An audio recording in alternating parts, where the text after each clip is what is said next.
CTET 2024। आपका paper जो है वो है सिंपली 21 जनवरी को, और आज से ही यानी 3 नवंबर से आप अप्लाई शुरू कर सकते हैं। अप्लाई करना, फॉर्म जैसे भी भरें, चाहे वो साइबर कैफे से भरें, चाहे वो खुद से अप्लाई करें, ध्यान से भरिएगा, क्योंकि गलती के चांसेस निल बटे सन्नाटा हैं। इन्होंने साफ साफ कह दिया है कि हमारी कोई जिम्मेदारी नहीं होगी, है ना। करेक्शन की एक विंडो है, लेकिन उसमें भी सारी चीज़ें चेंज नहीं कर पाएंगे आप। चलिए खैर, काम की बात पे आते हैं। डेट ऑफ एग्जामिनेशन आपको पता है 21 जनवरी है, यानी एक दिन में पेपर हो जाएगा। इसका सिंपल सा मतलब क्या होता है कि पेपर ऑफलाइन है, OMR शीट पर होगा, जैसे इस बार हुआ था। ऑनलाइन पेपर नहीं ले रहे हैं, बहुत लंबी प्रक्रिया हो जाती है। एक एलिजिबिलिटी वाले एग्जाम के लिए इतनी लंबी प्रक्रिया से गुजरना कोई समझदारी की बात है भी नहीं।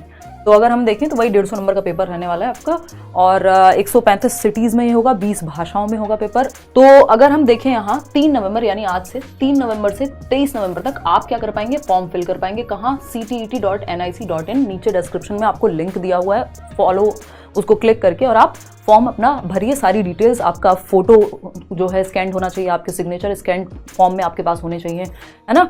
और अगर आप पियरिंग में हैं तब भी कोई दिक्कत वाली बात है नहीं। NCTE के अकॉर्डिंग जो आपका नॉर्म है कि अगर TTC यानी टीचिंग ट्रेनिंग कोर्स के अंदर आपने एनरोल कर लिया है, तो चाहे आप पहले दिन में क्यों ना हो, आप एलिजिबल हैं उस चीज़ के लिए। किसके लिए? सीटेट में सीटेट में बैठने के लिए, अपीयर करने के लिए ऑफ कोर्स।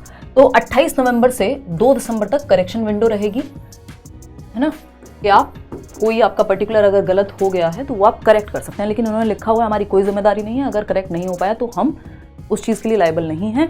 दूसरा, सिटी चेंज नहीं होगी, तो सिटी सोच समझ करके भरनी है। 4 ऑप्शन आपके सामने होंगे सिटी भरने के लिए, तो जो सबसे क्लोजेस्ट है या जहां आप रहते हैं उसको फर्स्ट भरिए। ज़्यादातर केस में फर्स्ट मिल जाती है, कि स्कूल में एग्जाम होता है आपके आसपास, किसी CBSE के स्कूल में होगा एग्जाम। मोर देन 1 एप्लीकेशन आपको नहीं भरनी है, चाहे आप लेवल 1 और लेवल 2 दोनों के लिए अप्लाई कर रहे हो। यानी प्राइमरी के लिए होता है, कक्षा 1 से 5 तक के लिए होता है आपका लेवल 1, और कक्षा 6 से 8 तक के लिए होता है लेवल 2। तो दोनों भी भर रहे हैं तो वो एक फॉर्म एक एप्लीकेशन से ही हो जाता है। आप अलग अलग, एक इंसान अगर मोर देन 1 एप्लीकेशन फिल करते हुए पाया गया तो आगे फ्यूचर एग्जामिनेशन से भी उसको हटाया जा सकता है। तो ये बेसिक बात है जिसको हम ध्यान रखेंगे।